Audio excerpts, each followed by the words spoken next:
Another week, another episode. That's 3 weeks in a row. I think we deserve a pat on the back for that one. Hey, let's go. We're close to a month, baby. We're close to a month. There's a lot to talk about. Rangers keep their hot streak going. We'll dive into that. They signed a former two-time All-Star, so we'll dive into that as well. Premier League opened up finally. About time. I miss football, bro. The other football will start soon, but the real football just started. We'll both talk about our teams, West Ham and Spurs, how they did over the weekend, tap into some big games that happened. We'll talk about Neymar and how he just wasted his career, clearly at 31. We got some James Harden stuff, and obviously we'll deep dive into Dallas Cowboys out of the first preseason game. Was not excited to watch that. I'm not even sure if you watched it. I just had it in the background, if I'm being honest. Yeah, I kind of just kept up with the stats. Truthfully, it wasn't that's worth fine, watching. bro. That's fine. Right now, you just gotta look at the stats. It's preseason, and then and then the Mavs got their. We got some sneak peeks to their opening game, Christmas game, and the in-game season tournament schedule came out.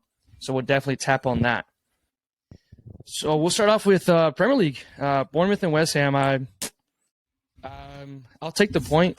Before the game started, I'm not going to lie, I thought we were going to lose. I just thought, I was like, it's an away game. Bournemouth, they're like a relegation team, but I still feel like, our new signings are still coming in. Edson had just got there, so I knew he wasn't going to play. We just signed James Ward-Prowse. But we looked awful, and I'm not sure if you watched the game. We looked bad. No, we're getting outpossessed, bro. Outpossessed. That's crazy. Like... It was bad. We had better attacking chances than they did. We were just working on the counter. Paqueta was playing more holding mid. I really didn't like that, but at this point they had to. I don't think they're comfortable with playing downs, playing back there yet. Because Well, I'm assuming then when kind of Edson and Ward-Prowse kind of get integrated, what are they going to do? Just push Paqueta up to the 10 almost? Yeah, for sure. Or are they going to play him like it? I think what they're going to do is Fornals was playing the 10. Him and Benrahma were switching around from wing to middle. Okay. So Fornals is probably going to get the boot, sadly. I mean, he's a fan favorite. I think he's just a likable guy when he's on the pitch. He does some silky moves every here now and then. Benrahma's a really, if you look at, West Ham, fans, it's, right in the middle. You either think Benrahma's, a baller, or you think he's an absolute waste of space on the field. Okay. Which I think he can be both. He can be both. Yeah, he can be both, right? Yeah, he's really inconsistent, but when he's on, he's nasty. Yeah, we saw a lot of that. Everything that I've always heard about him is that he's a dog, but also I don't watch him week in and week out. I mean, I'll catch highlights and stuff like that when he does something. So I can imagine. I know Spurs have players like that it's just if you don't watch him, you're either like, oh, this man's shit, or he's like a stud. But think about it. If you watch him like that one, every maybe 6 games, the first half of the season when they play the big teams, and you're like, oh, they did this that game or whatever. But I watch him week in and out, and you see that, but. Obviously, I knew it wasn't – I mean, Paqueta gets stuck in every now and then in the back. But obviously, I'd like him more comfortable at the 10, being able to distribute the ball. So I think that's why we struggled a little bit. If I'm being honest, they probably were playing for the point. That's what it looked like. But they scored. And you guys are on the road too, right? Yeah, we're on the road. But we got home against Chelsea next week. I'm pretty sure. I think we have a terrible schedule. The run of fixtures. Yeah, I saw the run of fixtures were crazy. We have a terrible schedule, bro. This is the only point we're gonna get. By the way, I'm telling you right now, only point so far. Let me read you the schedule. So we got Chelsea at home. We go to Brighton, which I'm very scared of. You're cooked. We got Luton at their stadium, their first home game. I think it's their very first home game. Oh, yeah, it's tough. Okay. After that, we got City. No biggie. We got City. Hey, no KDB, though. No De Bruyne. So, I mean... Yeah, we're going to be playing against Paqueta. Watch. Now they need a midfielder. Oh, yeah. That's right. That is at home, so Paqueta will get his homecoming soon. Yeah, and then the week after that is Liverpool. So, I'm excited, bro. Yeah. I'm excited. Yeah, I'm so sorry for you. You might Why are we happy? Maybe you sneak... I'm maybe you sneak a point at Luton. I don't know. I mean, if I'm being honest, I'm good. confident this weekend. Maybe we somehow always do pretty good against Chelsea, and I think Chelsea's still trying to figure out. They're still trying to figure out their system, right? And I think that it's still so new under Pochettino. And like I said, bro, they're spent I want to say almost $1 billion since summer of last year. And you see the lineup they rolled out last weekend, bro.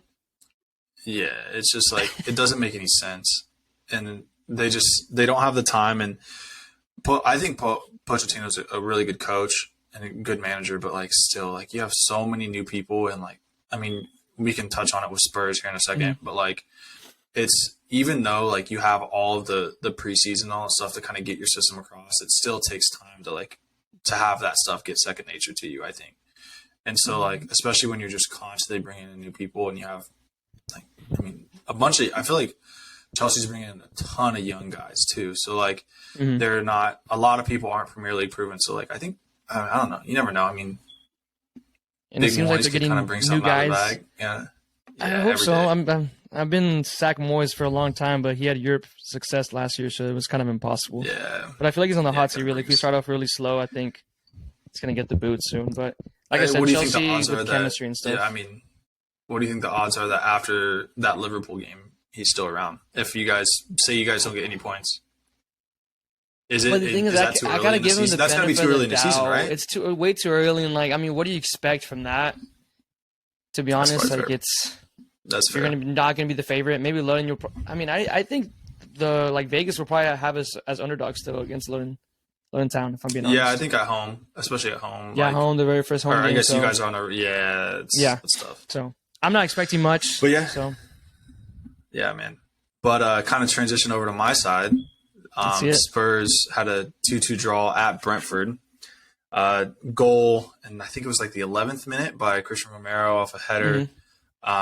And then Emerson kind of had a outside of the box goal right before halftime, I think, and like stoppage time or injury time in the first half. And then there was a soft penalty on Son that, I mean, I guess, right, you look at the letter of the law, I think it's probably as a pen, but still it was, in my opinion, pretty soft. And then just, I don't remember who lost their man on the second goal, but it was like a deflection off of Mickey Van de Ven that.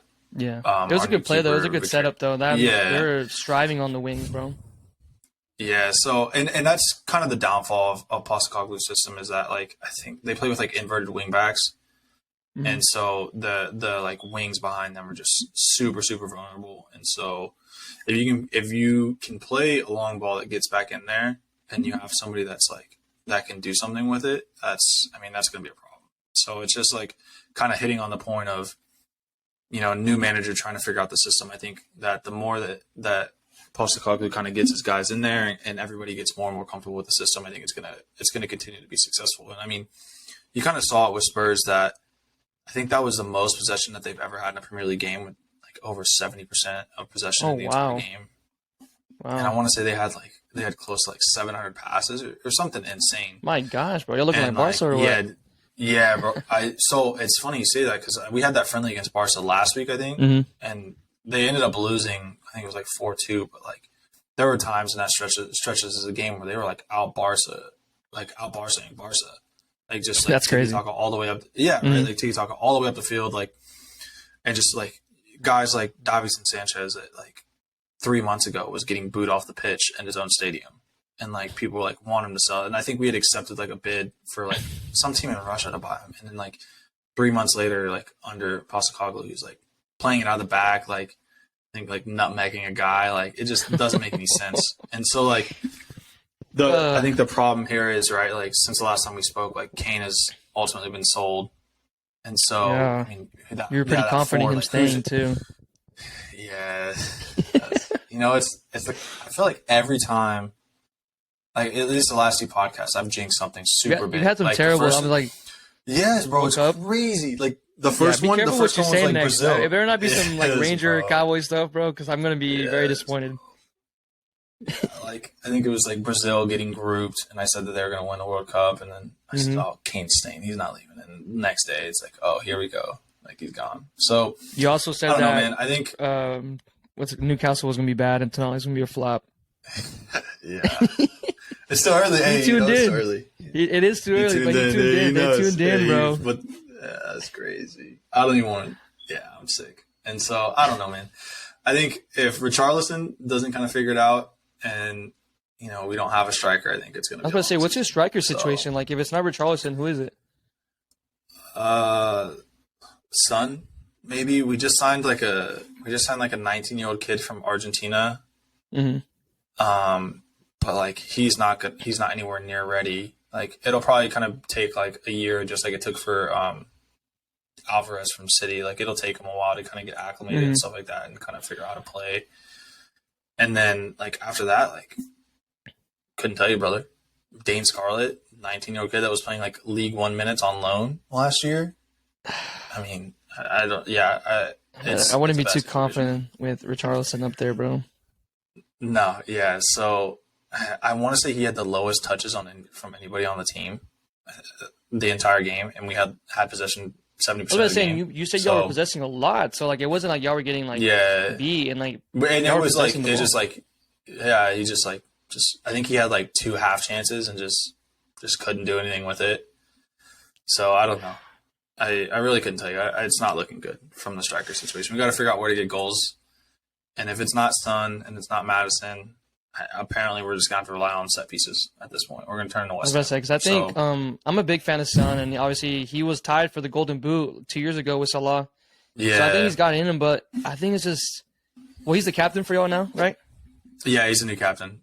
And I don't know if that's just maybe too much for him, and just like he has to like take. He's basically carrying the team. Him and Madison. I love the addition of Madison. Yeah, absolutely. He's been a baller. I love Madison him, had 2. He had the assist on both the goals too. So like, I think that's just going to be like it's great, and I think our midfield is in great hands with Madison and then Basuma. I don't know if you watched any bit of the game, but like Basuma was balling, bro. Like I think the only thing it might have been him. The only thing I didn't like about him, every time he got beat, he fouled like 6-7 times. And did he get carded? Yeah, I think he did get a card. Okay, thank God, bro. I saw him way too many times of just getting beat, and like he just drags people down. I'm just like, oh my gosh, that's the only thing that pissed me off about him. But he was balling though. No, it's valid, but like I think that like he's gonna be like Madison and Basuma are like the keys to us being successful this year. Because I want to say that, like, let's just say Tottenham had 700 passes, like 110 of those were from Basuma.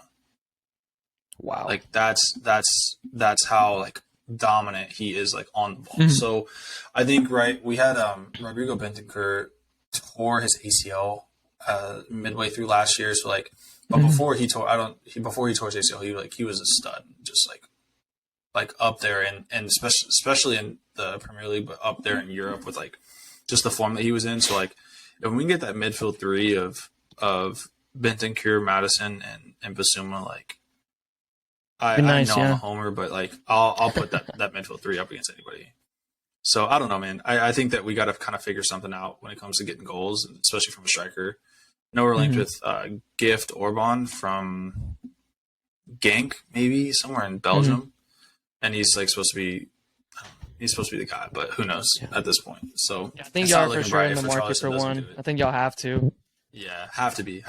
And like the thing is, like you can't say he doesn't have Premier League experience. He's played with Everton a couple seasons, and then he played a whole season with y'all last year, right? Or was he half season? Yeah, no, he was whole season, but like he was getting a lot of minutes off the bench because you're playing behind Kane. So like, it's not like it's not like he's not Premier League proven. It's just he just. Yeah. And it doesn't make any sense because he scored more World Cup goals with Brazil than he did all year in the Premier League. It doesn't. It doesn't make system sense. and like I don't know, just like how Kane they play around Kane. Like he's a totally different striker than Kane, obviously.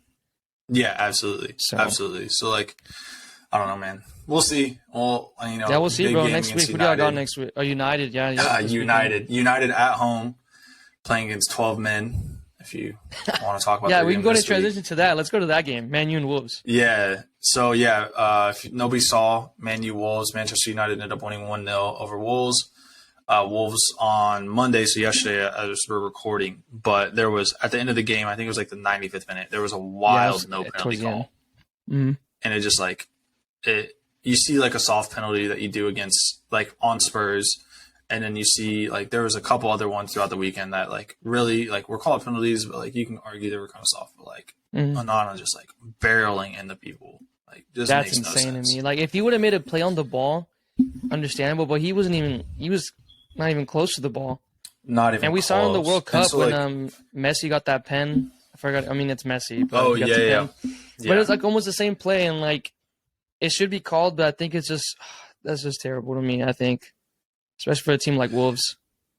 Yeah, and, like, I don't know. I was super down on Wolves, obviously. Like, I think I had them finishing, like, rock bottom. But, like, there were times like throughout the game that they were like outplaying like United and like just cooking them. So like to have something like that and to like just I feel like it's got to be hard. Like if you're a Wolves fan, you got to feel hard done by because I mean just like it's not like you weren't in it. I mean it was 1-0 and you set yourself up for a chance to score and have an opportunity and just to really like have that taken away from you is just ridiculous. And then I want to say Gary O'Neill, who's the new Wolves manager, he like in the mix zone after the game, he had said that somebody from like the referees union like basically came up to him and said like, hey, like that was a mistake, like it should have been a penalty call.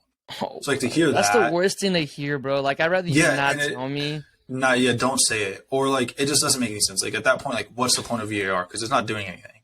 Like you have instant replay for a reason to give you that opportunity. So like if you're having the like head of the referees association like come out and say like, hey, that should have been a penalty, then why was it not called? And that's why was it not? Yeah. Ultimately that's an issue on the refs and an issue on VAR and how it's being utilized. So, but yeah, that's kind of all I have for United. I guess transition to a less like controversial game. Newcastle smoked Villa 5-1. Smoked them. Alexander Isak had 2 goals. Who I thought was going to be probably the biggest flop in the Prem. Sandro Tonali had a goal within like 7-8 he's only scored like twice, I think, in Latin in Serie A. His whole like season Serie A. And then he's not a goal scorer. He just happened to be Dude, Harvey Barnes, bro. Harvey Barnes, like a goal and assist off the bench. Like I thought he was going to be a bum too. Like it didn't make any sense. I was like, oh, like nah. I know he was linked to West Ham, and I really wanted him. We were all thinking that he was going to be our next winger, and I was like, dude, that's awesome. I love Harvey Barnes. And then goes to Newcastle, and look what he does, man, off the bench. Yeah. So, and like, I was kind of shocked. I thought Villa would have been a little bit better. And like, but they also like, Tyron Mings like went down with like a knee injury. I think it was like off rib. Yeah. Which like, that's a big loss for them. I know they had just got Pau Torres, but like still like, that's a new signing that's trying to adjust to the Prem. Like he's coming from La Liga, and La Liga is like obviously a way different pace than the Premier League is. Mm-hmm. So I think he's class, and I think they'll be all right. But still, like I think like for Villa, like that's a super disappointing result because I think that you make all these signings, you get like Tielemans, and you obviously get like somebody like Pau Torres and all that stuff. Mm-hmm. But like to come away and to get smoked 5-1, like that puts a lot of fear, and I think that's kind of put the rest of the Premier League on notice. I'm not for necessarily sure, because it wasn't like you said, like a bum team. It wasn't like just it's a not bottom league team. Like it was Villa that did really good last year. Yeah, and like I could see like I think I had Villa making 6th maybe or something like that. So like that's Villa's a team that can compete for European soccer next year, and it's just like to do that to them and like somebody that's almost like a direct competition for points in the Premier League is like that is a massive result I think for Newcastle, and like a super disappointing result for Villa. No, I agree. So I think they'll bounce back though, for sure. Yeah, I think so too. I don't know who Villa has next, but I mean, it's got to be just the first result and just kind of still working with the Kings. Another super impressive result, Brighton. I know they won 4-1 over Luton Town, but in Luton's first ever Premier League game, but still I think that's that's like taking care of business at home and doing what you should do to a team that's a relegation, like probably a relegation favorite. That's what you got to do. Mm-hmm. Yeah, exactly. I'm like Joao Pedro, the new signing, had a goal. Solly March had a goal. Evan Ferguson, that's like, if you want to talk about somebody that Spurs should sign as a striker, Evan Ferguson is, I think, somebody that like I would love to have a chance at. So I think all three of them scoring. Matoma had an assist, and I think it's their left back, Stupinian. I think it's how you say it. Yeah, Stupinian. I think that's how you say it. That sounds right, yeah. Yeah, the Ecuadorian left back had an assist as well. So I think that Brighton's going to be a really, really good team to watch. And, I know whenever Spurs play them, I'm looking forward to playing them. And, they just lost Castillejo to Chelsea, but still, like, I think that they're going to be damn good. They're an excited team to watch, for sure. I think almost like Newcastle, just a little lower than Newcastle, obviously, just because they have more exciting. Just name guys, like lower, less name guys. Yeah, absolutely. They're just absolutely. Hooping. Yeah, and like I think their manager De Zerbi said something that I kind of thought like stuck with me. is like when he was talking about Caicedo like about to leave to Chelsea, they're like they can buy our players, but they can't buy our heart, and like just something like that like shows like I don't know, it's kind of cheesy, but like still. And their head coach leaving though too mid-season. Yeah, like and De Zerbi like coming in and just like, and honestly like made them better. I think they're better now under De Zerbi than they ever were under Potter, and so like.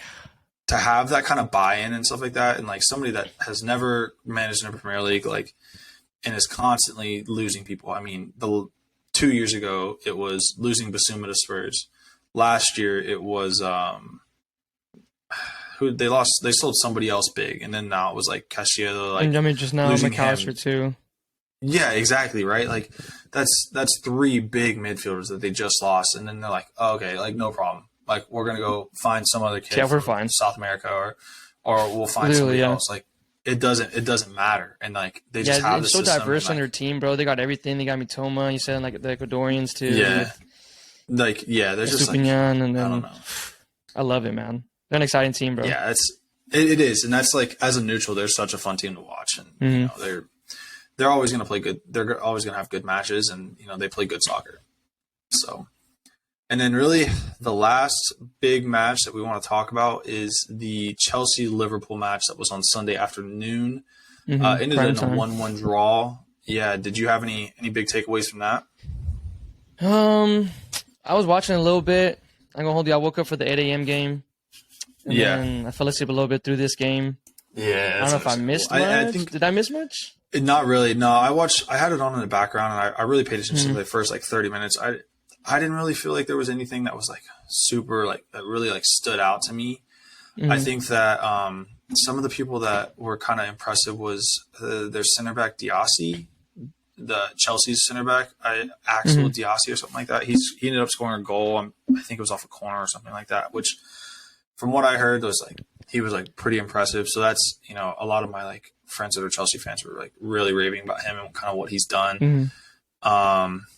I think it was Jota that scored the goal for Liverpool. So, I mean, I don't know. I think it'll be kind of interesting to see. Was Diaz, I think, no? Yeah. I have Jota on my fantasy. That's the only reason I know that he didn't score. Okay. And then you beat me by 2 points. Yeah, we get it, bro. Yeah. We get it. That's tough. I lost in both leagues. Did you win in the draft one? Yeah, I won in the draft one, too. Oh. It was like, I'm 0 for 2, bro. Yeah. I'm in primetime form for fantasy football. Can't relate. Yeah, I can't relate to that 0 for 2. So, yeah, man, I don't know. I think it'll be interesting to kind of see how those two teams kind of progress throughout the year. I've kind of like hit on previously, definitely last week, on how I'm not like super confident on Liverpool and their depth, specifically in midfield. I mean, they lost out on Caicedo, and then they also just lost on how do you say it? Lavia from Southampton, that midfielder. Yeah, I know who you're talking about. Yeah, and they both decided to go to Chelsea. I mean, 180 million pounds to 2 midfielders that are under 21. So yeah, it had to be personal right there. I don't know if you saw the clip on Twitter. It was Jurgen Klopp. He was going off to the post game show, and they were talking about Caicedo, and he just walked away. And he said, "Nah." He said, "Nope, I'm good. I'm good. I'm good. Yeah, I don't need any bit of it." So, and it's like. Man, I don't know. I think those two teams, like Chelsea and Liverpool, are like I think they're going to be super interesting to watch come this year. I don't know if like I've seen people that are saying Liverpool can win the league, and I've seen people that have said like, hey, like Liverpool like don't have the depth to do anything. Like, I mean, you're 2 injuries. That's what I'm more on that side. I don't think they have that much depth. If I'm being honest, and they're just like winning the league is crazy. Yeah, I don't know. I'm not one of those people. I'm kind of on the they don't have depth side. So, yeah, man, it'll be interesting to see. And then Chelsea, I mean, they just have a million players for 100 million pounds each. So, oh my gosh, man, this doesn't make it seem like nothing, bro. Yeah, I know. It's kind of upsetting. But anyway, the next and kind of the other big story that's kind of floating around the football world is Neymar signing with Al-Hilal of the Saudi Pro League.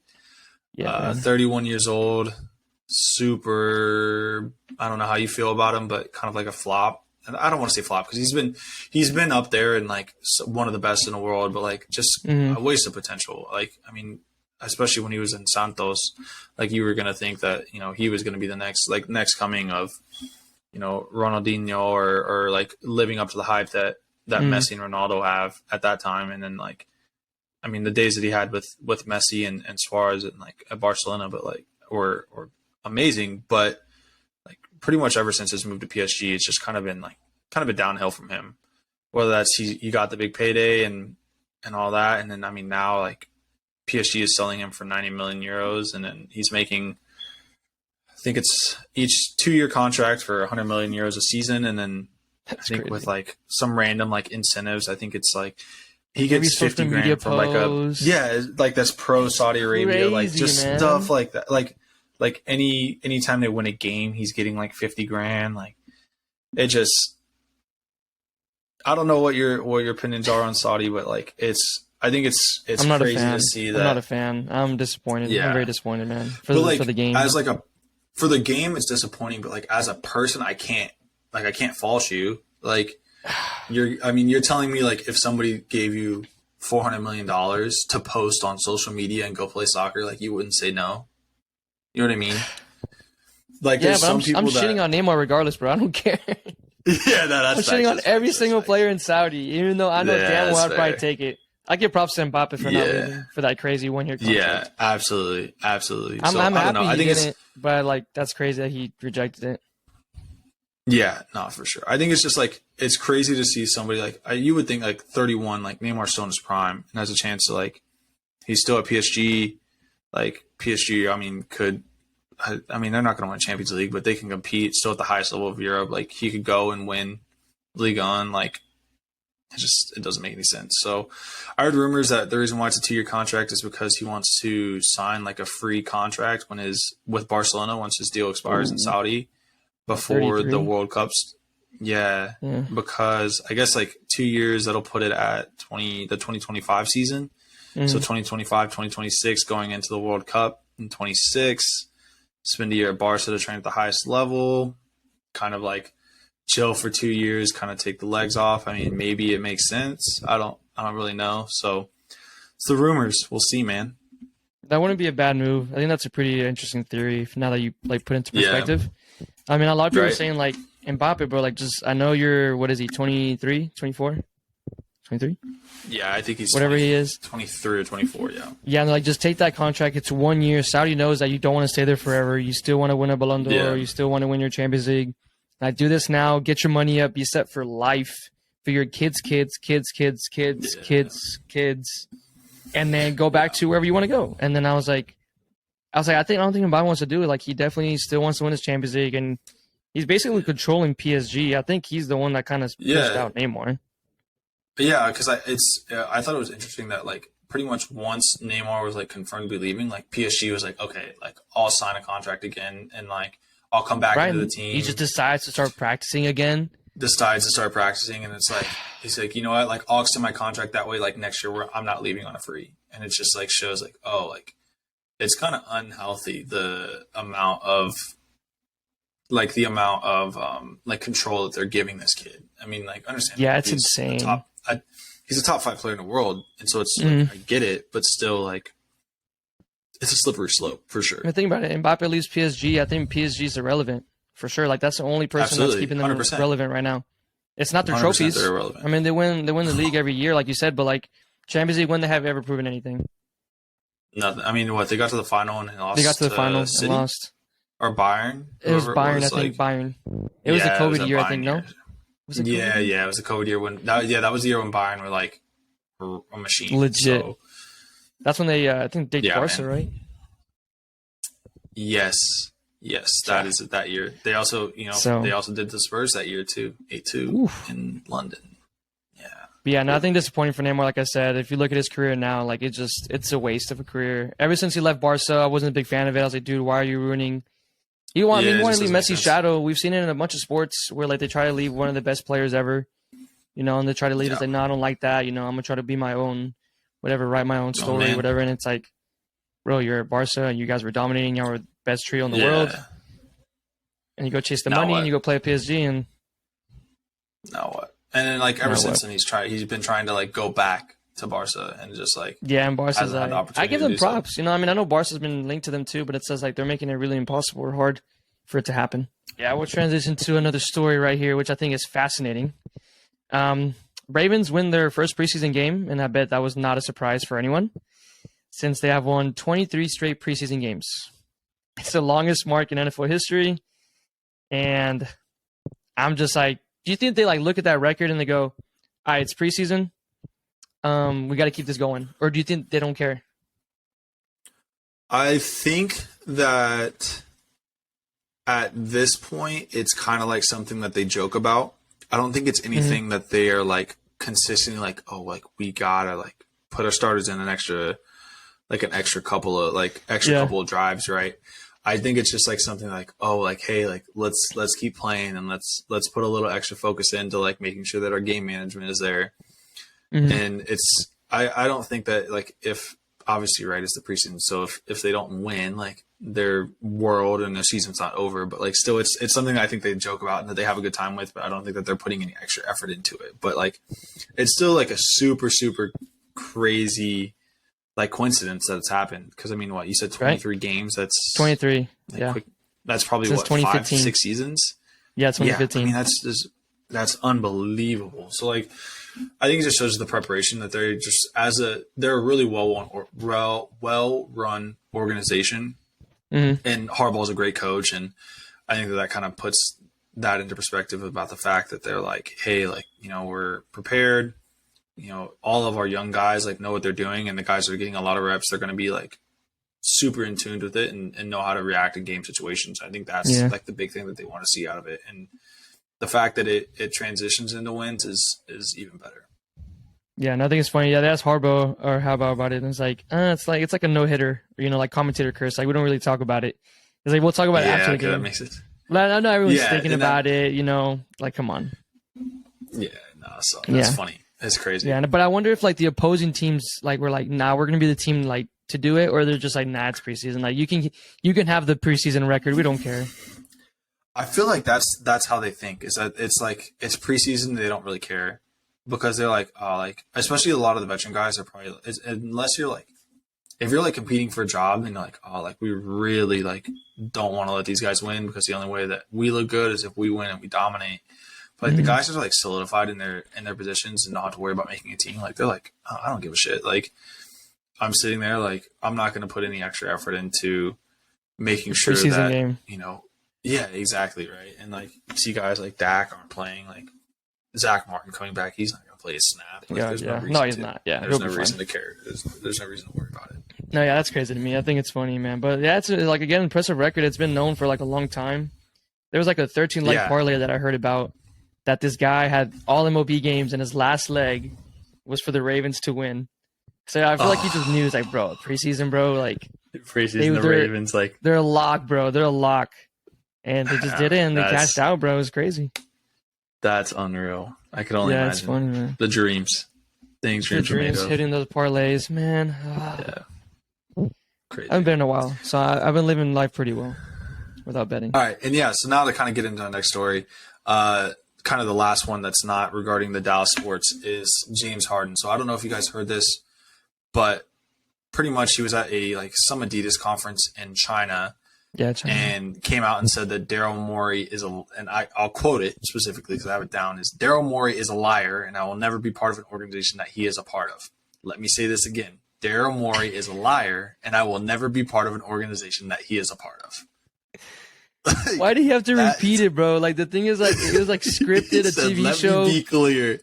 Yeah, let me be clear. Like you said it again, like bro, you have a mic. People are filming you. They're gonna quote this regardless, but now they're gonna quote it twice because you said it twice. It's just like, it's unbelievable, and it's funny to me because if I'm correct, Daryl Morey was like the GM in Houston, but he was like at the Rockets for forever, and then now he's basically in the same position in Philadelphia where James Harden obviously is at now.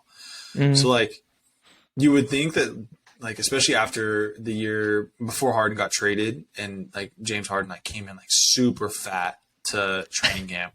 He finds ways to get out of teams, bro. Everyone's saying get the fat suit out or whatever's next.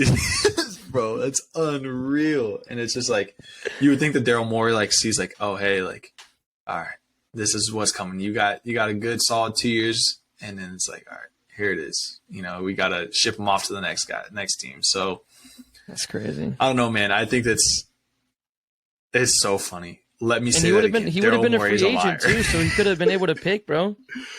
Yeah, like he had an opportunity. He was going to be a free agent, but he opted in. So yeah, so it kind of makes me interested to see. Yeah, it kind of makes me interested to see, like, obviously there's some backstory to it from somebody made a promise that wasn't fulfilled. So, I mean, I'm curious to see what it is. And, you know, obviously James Harden, like, didn't need to opt in. I think he had a player option, and he didn't need to opt in. And he didn't need to re-sign. So, like, at the end of the day, it's on James Harden for doing that. But, and I guess you got to take promises at face value, but, like, still, like, if you knew that you were, like, the slightest bit unhappy, what's the point of opting in? I don't know if it's just to, like, so there's got to be something behind it why he did it. Like, obviously he was going to get, like, I think it's like 38 mil guaranteed or whatever, and, like, maybe he just wanted the money, but then he's like, you know what, I'm going to make them struggle a little bit. I opted in, but go ahead and trade me. When he could have had the opportunity to just pick basically what team he wanted to go to. Pick where you want. And it's not like he wouldn't have got a big contract. I mean, like, I don't know. I guess, like, he hadn't been as, like, dominant. He hasn't been, like, MVP Harden, so he's not, like, he's not the guy that's going to give you, like, you know, 30, 10, and 8 or whatever that he's done in the past, you know. So, I don't know. I mean, he's obviously getting all these lost steps, so. Yeah, so we'll see where it ends up going. I know he was linked to Clippers and stuff with his hometown team or whatever. But no, we'll see, bro. The drama just keeps going with those Brooklyn Nets boys, bro. I don't know what was going on in the locker room with Kyrie, KD. Yeah, hard. And now look at them. None of them are there. So yeah, I know. I'm just hoping Kyrie doesn't tell any crazy shit to Luka. Nah, I think everything I've seen is like, he seems happy. Way. I think Kyrie seems happy. He seems happy. He seems happy. So let's see how long he stays like that. As motivated as he ever been. Yeah, we'll see. It takes like let's see how long he stays like that. Streak. And don't even put that out in the world. Maybe I need to say that. You know, maybe like with my track record, maybe it's like, hey, Kyrie's gonna taint it. We're not gonna do anything. We're gonna have a. There you go. You know, we're gonna tank and we'll fast forward to next summer when Luka's holding the NBA championship, bro. Oh yeah, I see what you're doing now. Please, there it is. Reverse jinx. There you go. Let's see if it works. Yeah, man. So now to kind of get into the bread and butter, the main part of the podcast, we're going to go into a little bit of the DFW sports. So kind of the big team that's in play right now, and that's really important, is the Texas Rangers. Boys are hot. I don't know what the score is currently of the as we're recording. There's a game on. Yeah. Currently against the Angels. 5-1 Rangers up. Okay, let's go. Bottom of the 8th. So yeah. Sweet. All right, that's good news. So since we last talked, the Rangers played a series in San Francisco against the Giants. They ended up winning the series, which is their first road series win since May of this year. That's insane to me, bro. And you're still like leading the division. Still, I think as we speak, we have a 3.5 game lead over the Astros. So I think that's a massive series win. So Friday 2-1 win. John Gray went 7, only gave up 2 hits, no earned, 7 Ks. Mitch Garver continued his hot streak, had another home run, as did the turtleneck bandit, Nate Lowe. Yup, that's Saturday. I got a splash homer too, bro. Yeah, it's crazy. Did I talk to you about this? That no right-handed batter has ever splashed, right? A splash home run I think it's Oracle Park. Yeah, Oracle Park. And there's been like 150 splash home runs over the course of the existence of the stadium, but like right-handed batters, not a single person's done it. No one's just gone oppo. It's so crazy. Which, like, I mean, I guess like the power that you're gonna have to do it is like. I mean, but you see oppo home runs, so like it's just like I don't know if you just see it and you just get like. I don't know, like you just get scared of it. I don't know, just like shit. Yeah, I don't know, bro. But that's actually an insane stat. Crazy stat. Yeah. Saturday, we had a nice little 9-3 win. A little scary early on in the second inning. Andrew Heaney leaves with 1 out, bases loaded. kind of comes in to say that Bochy says that it was just like he was just sick, had the crud. So hopefully he'll be all right. Old he hopefully is, we'll bro. have to. Yeah, he said that he had a crud. So like, you can't just say he's sick.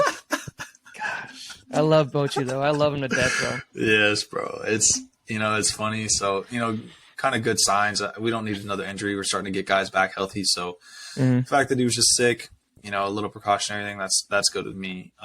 Chris Stratton, big deadline pickup, went 3 innings. He's been so good, bro. Yeah, oh my God. And I think like this is kind of like the first notable performance that I've noticed from him. But like 3 innings, 1 hit, 1 walk, 1 strikeout, like scoreless. Yeah, knowing that he can go that many innings, get that many chunk of innings. Yeah, going early. And it's like, especially like to go base he wasn't the one that immediately came on when Haney left, but like still, it was like, Grant bases Anderson loaded. came in.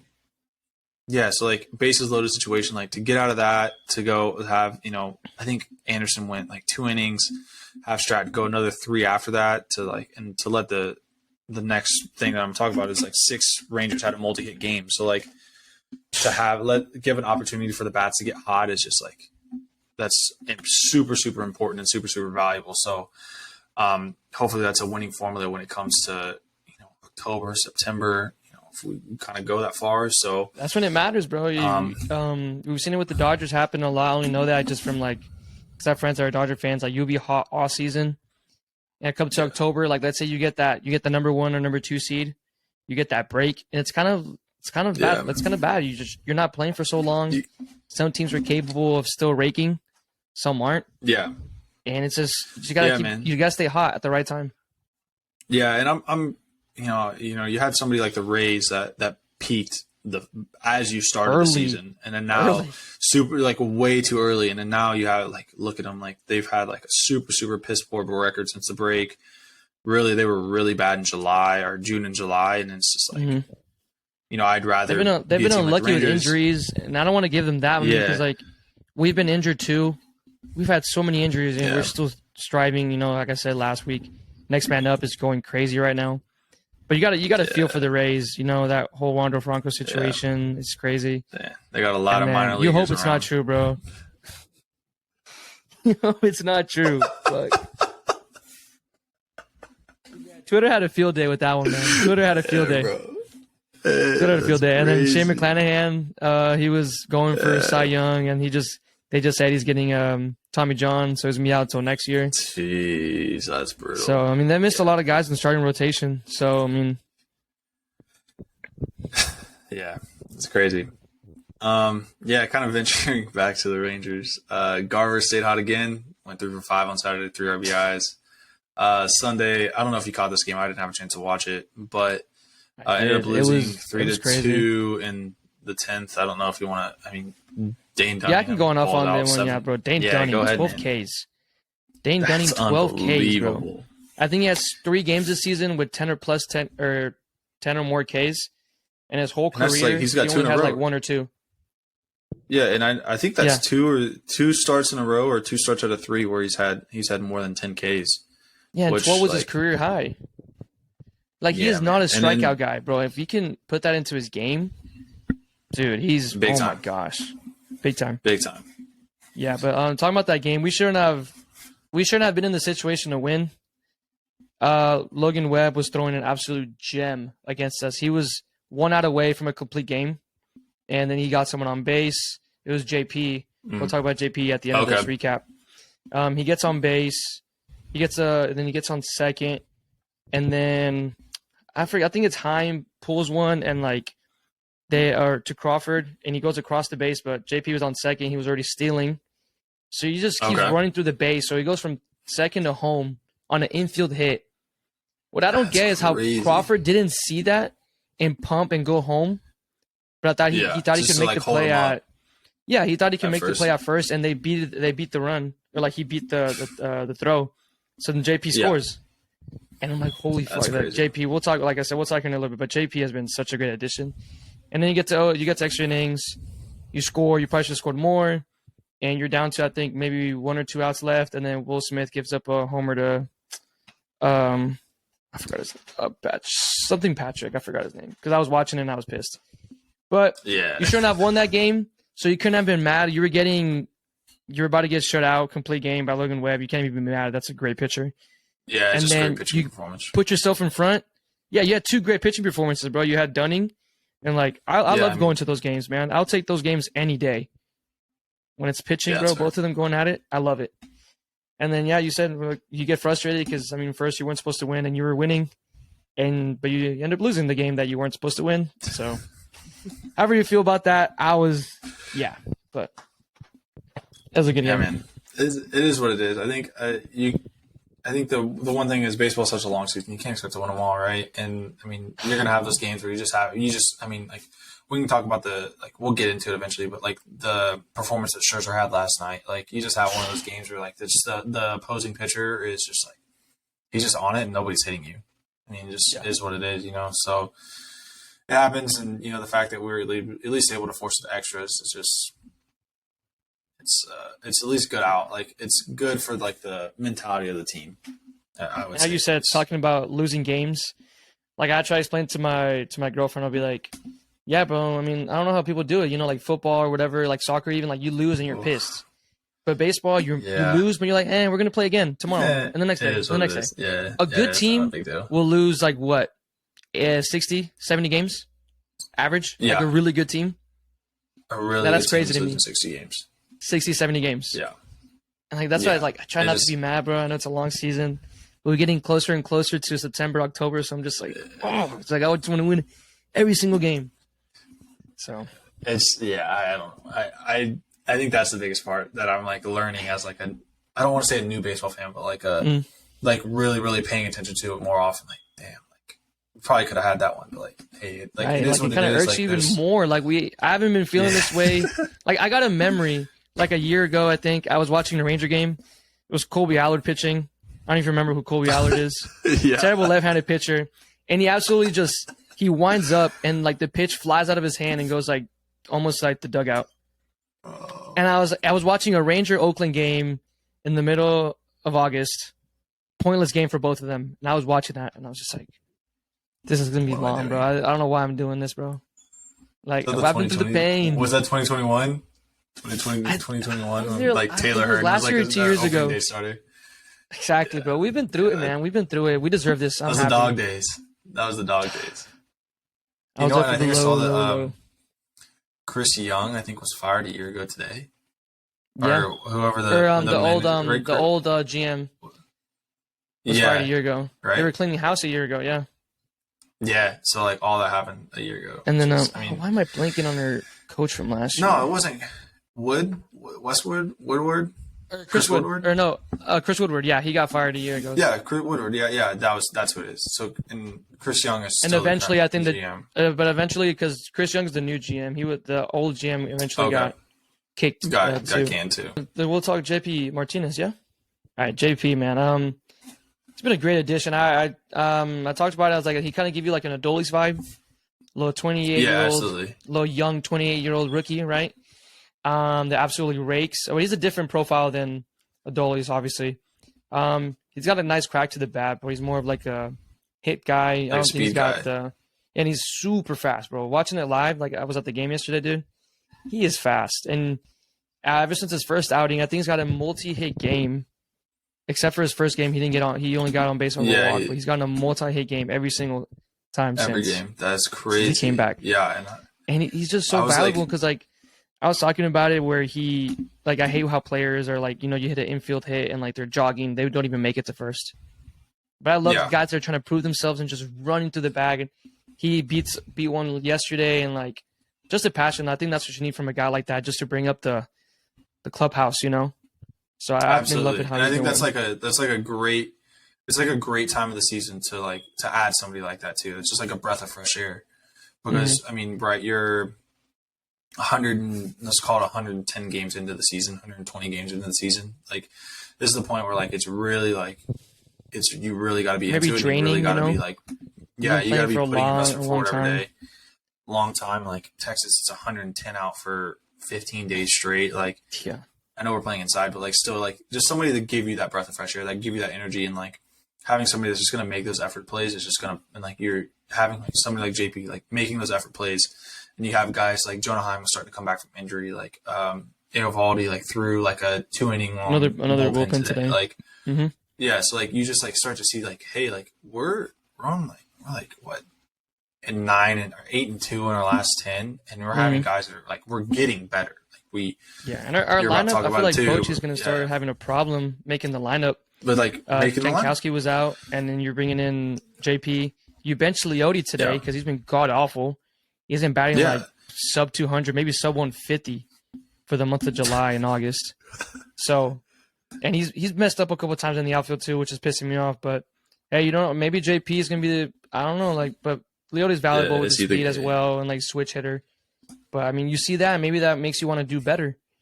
And I mean, and on top of Ezekiel a little bit. Ezekiel's been on a little funk, if I'm being honest. You could see yesterday. He's gotten better though. He's gotten better. I think I think it was when the same day that Garver had 3 hits. So what was that, Saturday? He had 2 or 3, and then tonight he's 2 for 4. Okay. He's not hitting as well as he was at the start of the year, and I couldn't tell you the last time he had a home run, but like, yeah, I know that really since the All-Star break he's kind of been struggling at the plate. Yeah. And I think he was almost yeah, keep going. I think right before the All-Star break, maybe he was a 300 hitter.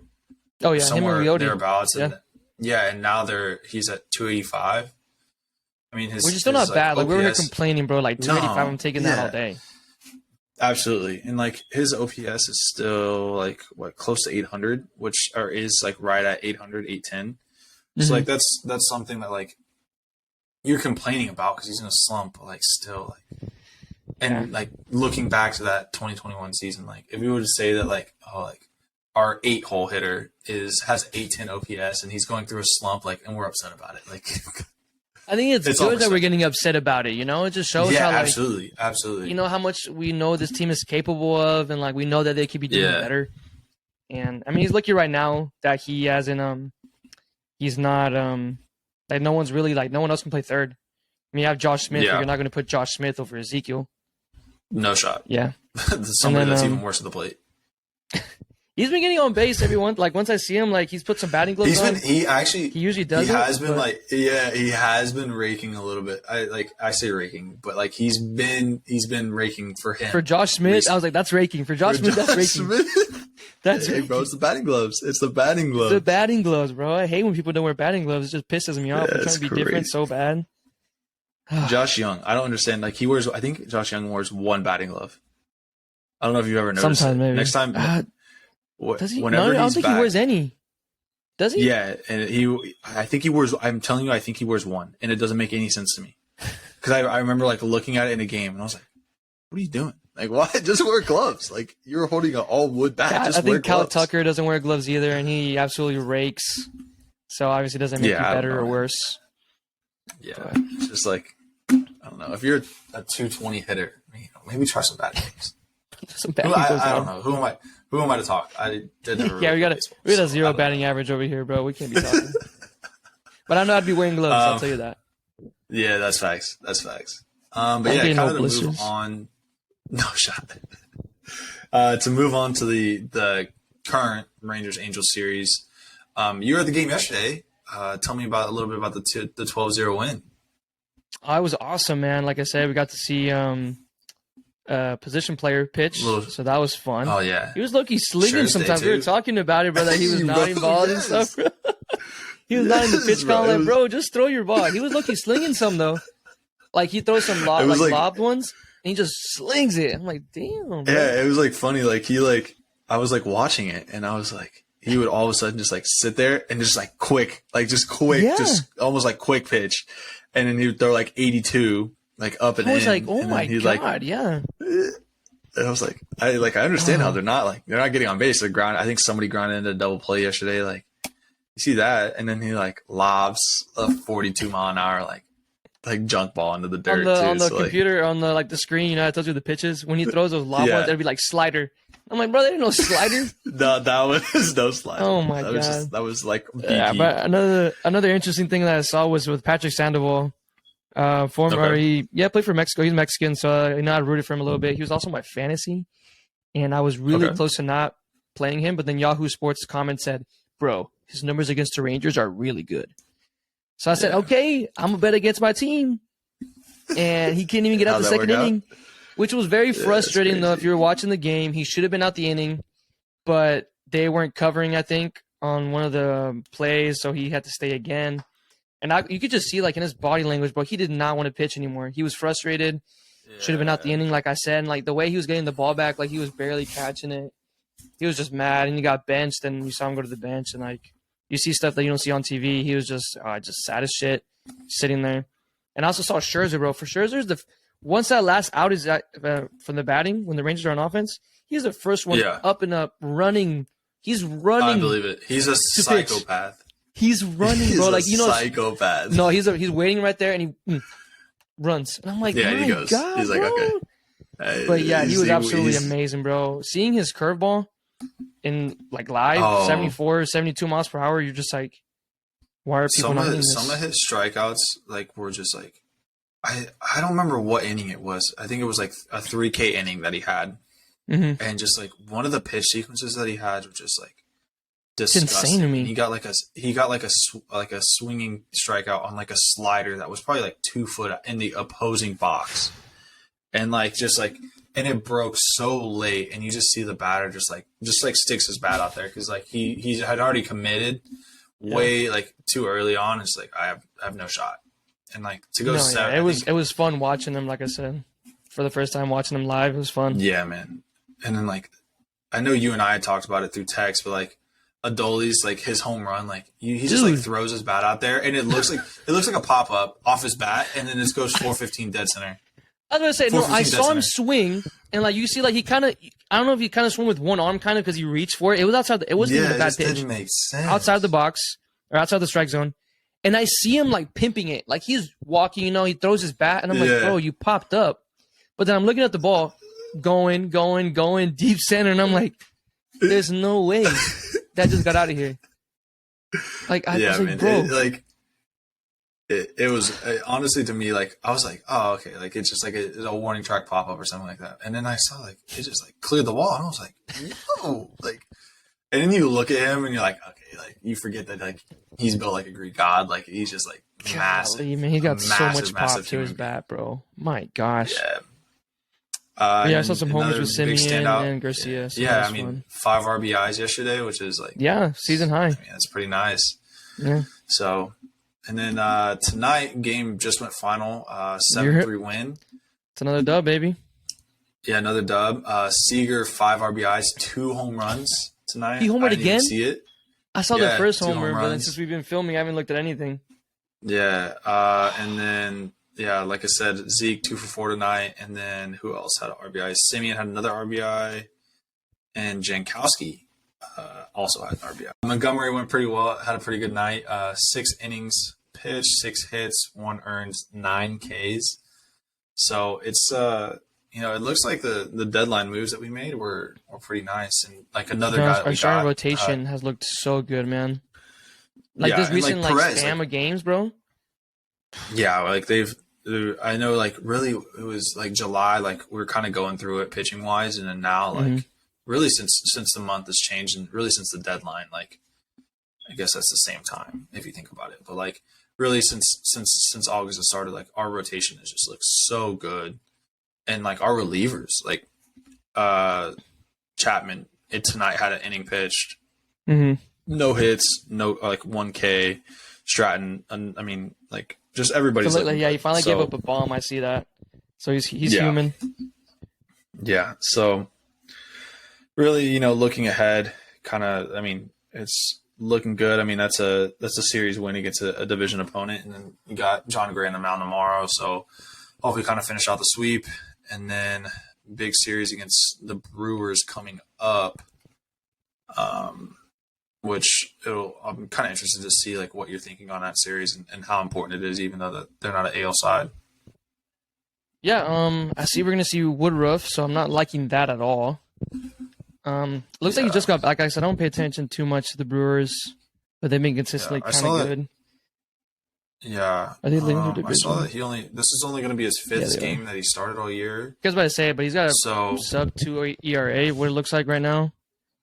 Yeah, I mean, in 4 games to have he's a damn good pitcher, 2-1. Yeah, sub 2 ERA, 26 Ks, and the less than 1 WHIP. Yeah, that's walks and massive. sprinting. Like that's pretty impressive. So I think we kind of got the meat of our starters coming up anyway with Heaney, Dunning, and Scherzer. Yeah, you better hope Friday, you get the Saturday, good Heaney. Sunday. And he's been on a tear ever since we got those starters, and he knows that his job's on the line, or someone's job's on the line when Eovaldi comes back. Yeah. Unless you go to that 6-man rotation. But you already saw Martin get the boot. Yeah, so it'll be interesting to see how it goes. And then kind of looking past that, we got the Diamondbacks. Probably this time next week when we're recording, we'll kind of be talking about the 2-game series that we have against the Diamondbacks. But, I mean, that's Rangers are kind of looking to take it home and kind of keep going how they are. Yeah. What you got? Let's see. Next time we make our podcast, what do you think our record's going to be? Our week record? So we got play 6 games if we count. Or 6 games? 6 games if we count tomorrow. The one. Yeah, I'll count the one tomorrow, and I say that probably lose tomorrow. We probably lose on Tuesday. Zach Gallen's on the mound, and I see that. We've been kind of unlucky with all the rotations. We get all the good pitchers. Yeah, so I think we lose those 2. I think we sweep Milwaukee, and I think we split with Arizona. So I think we go 4-2, and really in some combination. But I think 4-2 kind of makes sense. I could see us maybe dropping 1, maybe the Heaney start if he's not back to his full health, like full over the sickness. Oh yeah, you gotta hope he doesn't miss anything. Yeah. Yeah. So fine. I mean, if he's fine, then I think we go 4-2. But I mean, you really never know. But I think 4-2 is something that I think is realistic, and I think that kind of. I don't know who the Astros have coming up. I think you'll know more than I will, but I think that's kind of like a good look in what we got going on. Yeah, that's a good transition. How you said. I'm going to talk about the real briefly about the Rangers and Astros remaining strength of schedule. Saw a little article about this. So, because I've been seeing, like I told you, I don't want to even shout his name out because I don't want to give him any type of clout. I forget what his name is. I'm sure you've seen him. That guy on Twitter. This is the second time I've talked about him. He's always shitting on the Rangers, saying, "Oh, but put the straight to schedule, or like look who they're playing, blah blah blah." If you had to guess, who do you think has a harder remaining schedule, the Rangers or the Astros? I'm going to assume the way that you pose the question, it's the Rangers, and you are correct. Yeah. Yep. This article it's not even a Rangers Astros article. It's literally just strength of schedule: 3 contenders who are helped and 3 who are hurt by the remaining of the games, and the Rangers are one of the teams that are being hurt. They're the number 1 team. They have the hardest remaining schedule in the MLB. Who do we play?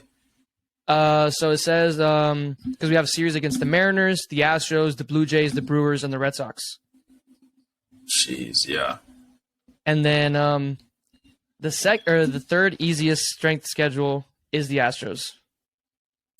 Hear the schedule out for these guys. The Rangers we're the toughest remaining games for them. They have 12 games to go against Oakland, Royals, and Tigers. No way. That's 12 of their games, their remaining season. That's actually crazy to think about. That like 3 of the worst teams in the league that they have. So and they have 12 games. But again, like you said, we have the same schedule. We played those guys early in the season. It is what it is, right? So you got to take advantage of the game. Like I said, we're gonna be going to that Monday Labor Day game. That series is gonna. Dude, I'm excited. That's gonna feel like some postseason baseball. Yeah, absolutely. Especially Labor Day. I love it. It's gonna be packed. It's gonna be packed. It's gonna be packed. Yeah. Think about it, bro. 3:00, some brewskis, game out. Woof. Oh, yeah. I'm gonna start a fight, bro. I'm gonna start a fight. Hey, come on now. Come on.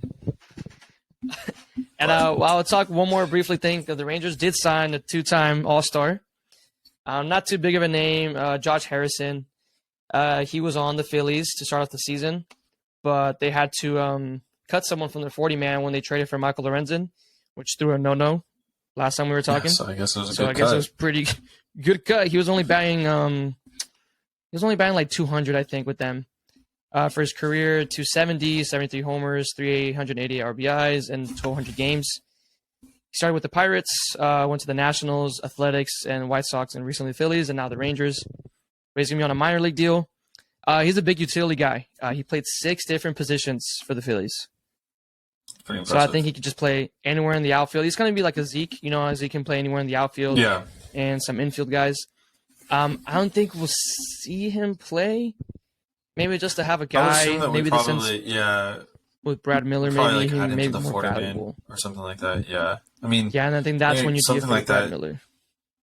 Yeah, and that it kind of makes sense, right? Like you're getting the playoffs, and you want to have that flexibility. And like, say somebody does get hurt, like you want to have somebody on the 40-man that you have, like that's proven in the majors. And it's nice that we have a really good farm system, but like still, like you don't want to want to get those young guys in this like important like these games now. Obviously, say you're in the ALDS and you need to call before the ALDS, you need to call somebody up. Like you don't want to call up somebody you don't want to call up Evan Carter.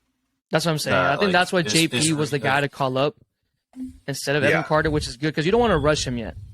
I think they really want to be patient with him. They don't want to. I think they did that with Leote a little bit when he first started. He had a bunch of like up and down seasons. It looks like he's finally got it settled down. So I don't think they want to do that with Leote or with Evan Carter. So I think it's a good pickup, and I think it's a smart move just to bring in more depth. Yeah, it doesn't hurt you. And it's a utility guy that can play anywhere whenever you. Yeah. And if I told you last weekend, the fraternity, there's a lot of guys that are about to have kids. Yeah. They didn't say who. Maybe another guy goes down, and that's why you get Harrison to come up. Just fill up that spot. Absolutely. Need somebody to have the kids soon or wait. I mean, especially. Or just be like, hey, we'll send you some flowers. Yeah, but we got a game tomorrow. Come on now. Yeah. And then kind of the last two major points, we'll kind of breeze through this stuff. We're kind of running a little long today. Yeah, we're having a little fun today. Cowboys. Yeah, right? The Cowboys. They had the first preseason game against the Jags. They ended up losing. I think it was 28-23, 28-24.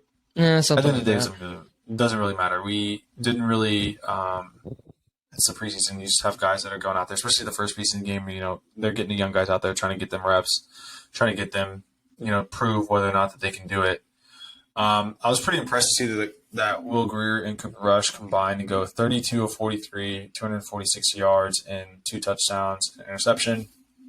Obviously, it's a lot of completions for not very many yards. I think it was like 6.3 or 6.6 yards an attempt. That's insane. Which isn't great. And only 246 yards. Yeah, isn't really great, but like to have, 2 backup quarterbacks that can go out there and consistently complete passes, and at least like put the ball in play and let your play. Like, you didn't see guys like CD or Brandon Cooks or Michael Gallup out there running around. So like, just to have guys like that you can trust to go out there and at least put the ball in your playmaker's hands and like do something is super, super valuable to have. One guy that like I was super impressed with when I was watching the highlights was Deuce Vaughn. I think he was kind of the talk all over social media. Bro. He was everywhere. And that's like as like a TCU fan and like seeing him up close and personal, really like at the Big 12 championship game at AT&T was like just some of the like one-on-one in an open field tackle, like Deuce Vaughn. I don't think anyone can get him, bro. Extremely difficult to tackle. And I mean, obviously there's the story on like the narrative that he's 5'5", like a $180, but like his center of gravity like is super, super low. And he just like he can change direction like it's nothing, and so it's like really, really good to have. 8 carries, 50 yards is like for a debut on somebody that like, is he big enough to be in the NFL? Like, can he like withstand it? Like, he's not going to be your main back, but like even if he was, like he could do it, I think. And so I think that like behind somebody like a Tony Pollard, like I think Deuce Vaughn is like a great person to have, and I know Dak has raved about him all camp. And like all the reports are coming out that like he's like really, really going to be an important playmaker this year, and I think that that's somebody that's like great to have. Talking on another playmaker, Jalen Tolbert. So he was a 3rd-round draft pick out of Southern Alabama, maybe. I don't know. I don't really remember where. Yeah. But last year was his rookie year, and everybody in camp has been saying that like he is like really balling out. He's legit, really taking a big step. I think. Yeah, big steal. Yeah, Last year was kind of a disappointing year. He didn't really contribute like he wanted him to, but like in the preseason game, 2 receptions, 29 yards, a tud. I sent you I sent you a tweet like with a ridiculous catch that he made in the end zone. Like, yeah, it's just like super, super impressive, and it's good to see somebody like that take a jump. I mean, our starting 3 receivers are pretty nailed down, and CD, Brandon Cooks, and Michael Gallup, but to have a 4th receiver that you can trust to go out in the game, and let's say he has 10 receptions, 150 yards, and 2 touchdowns on the season. That's successful, I think, for a second-year guy that's playing behind 3 studs. That's pretty impressive. And then really the last big point that I have on the Cowboys is finally the Zach Martin holdout ends. About time, bro. I think it took one preseason game. Jerry saw one preseason game and saw that's our backup O-line. One of these guys is going to have to start. And he said, how much did you want, Zach? How much did you want, Zach? Yeah. And I think it's a good solution for everybody. $18 million each of the next 2 years. So it's a $8.5 million increase over the next 2 years. He was originally scheduled to get 13.5 this year and then 14 next year. And he's a future Hall of Famer. He has more Pro Bowls than holding calls. That's insane. When you put it like that, it just doesn't make any sense. And it's he's kind of the heart of what we have on the offensive line. And you know that when he's out there and when he's healthy, he's going to be playing at all pro level. And it's okay, we want to take care of you and we want you to be there. And, I think he's worth every bit of that $18 million. And then I'll let you hit on this if you want, but really the last big deal is former Cowboy Ezekiel Elliott signs a 1-year deal with the Patriots. I think it was a $3 million base salary with a $1 million signing bonus, and then incentives up to another $2 million to a total value of $6 million. Do you think that he's going to really contribute? I know they have Ramondre Stevenson up there and stuff like that, and I'll be kind of interested to see what he really has left in the tank. I mean, with Belichick, bro, anything's possible. I don't know if you saw. I think Michael Parsons tweeted that Zeke was going to go for 2K yards or something. Yeah, because he trimmed his hair back. He's back. And I was that's what you saw first. You saw the haircut, and I was like, oh my gosh, it's skinny Zeke. Or I don't know if it's just a picture maybe with Luka too. You see Luka get a haircut in the summertime. It's oh my god, it's skinny Bill, Luka. 100%. Bill Belichick was hey, if you want to sign this deal, you gotta cut your hair. Gotta cut it. Shit. So yeah, it wouldn't surprise me. He's the type, bro. He'd love the Yankees. Yeah, that's probably his favorite team. Yeah. But I think, the thing is, he wasn't a bad back for us, but it was once you put into consideration how much he was making and what he was contributing to the team, it wasn't that it was bad. It was just the ratio was really off with what he was doing with the reps, getting overtaken by Pollard at some point in the season. And like I said, I wanted him on the team. I really did. But I'm happy he was able to find someone. And we'll play him in week 4, I think, this year. So we'll see him there, and hopefully he doesn't run all over us. Yeah, I think he would have been a great person to have as a second string back. I mean, if we could have got him for, the bad thing is I don't think we have the $4 million to give him. But if we could have come back for a year and $2 million guaranteed or something like that, I think he would have been a great second back, because I know we've kind of already talked about it in the past, but he's great in goal line situations. He's a great pass protector. I think he does a lot of good things still, and he may not be 100%, or he may have not been 100% healthy the last 2 years or last 3 years, but I think he's still somebody that is super popular in the locker room. Obviously, big name when it comes to the fans, and I think he would have been helpful to have. But he's a damn good number 2. I'll tell you that. Absolutely, and you can do a lot worse. So hopefully, I don't think the Patriots are really going to be that good this year. So obviously, I'm still a fan of him, and I think he's a great player, and I'll root for him, just not week 4. I'd love to see him. Yeah, that's it. I would love him to do well, and just not against the Cowboys. So that's kind of it for the Cowboys. I know some stuff going on with Luka and the boys down there. Luka and the boys. The NBA released the in-season schedule or the in-season tournament. We'll chime into that a little bit more. I think once it starts, because I kind of didn't really look into it or know how it's working. Or that's fair. I know that I saw the first game was in Denver against the Nuggets or something like that. I think we're in we got at B. Denver. So here you got the schedule for us. So it's gonna be all November. It looks like it's gonna be every week. Well, we miss a week in there or whatever. So Mavericks will play at Denver the first game. We'll play the Clippers at home. We'll play at New Orleans, and then we play the Rockets at home as well. So I say we lose to Denver from the get-go. Denver. Probably go 2-2 if I'm being honest. I'd be surprised if we go 3-1 unless we add some more people to the team. I think we can beat I think that's prime. The November, that's prime, like early season injury for Kawhi or Paul George or somebody. So like, I think we have a shot at home. And usually Luka starts off really hot. So this might be his tournament. This might be it. And then let's see the Pelicans. I mean, maybe Zion's hurt. He's got like drama still going on. Is, bro. Yeah, like with some porn stars or something. Come on, now I got something going on. Houston's kind of still like Houston's kind of still a dumpster fire anyway. They're still rebuilding. So. Yeah, I mean, they have a new team. They got Van Vliet. Yeah, so I mean, and Dillon Brooks too. I think is on the Rockets. Yeah, Dillon Brooks is trash. Yeah, overpaid like a bitch. I could see them going 3-1. I also see where there's a way that they go 1-3. I mean, oh god, I think that.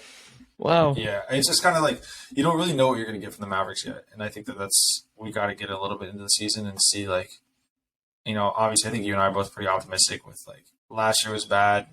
I think it's pretty obvious that Luka doesn't want something like last season to happen again. Oh no, bro, it's disappointing. Yeah, we'll get to that more when the season starts getting closer and stuff when they're a little more relevant. But home opener supposedly I don't know if it's official yet, but leaked to I think it was by Shams. So we'll play Wemby, his very first NBA game. So that's gonna be massive. Did it say it was at home, or are we gonna be in San Antonio? I want to say it's at San Antonio. I'm not too positive, but I think it makes sense, right? Because it's his debut, so I think it's at home. And then another key game is the Christmas game. We'll play at Phoenix, but Luka owns it, so I think he'll figure it out. He's at home, basically. Yeah. And I guarantee that's a primetime game that evening. Like, it has to be. All the Christmas games are massive. Like, last year we played the Lakers for Christmas.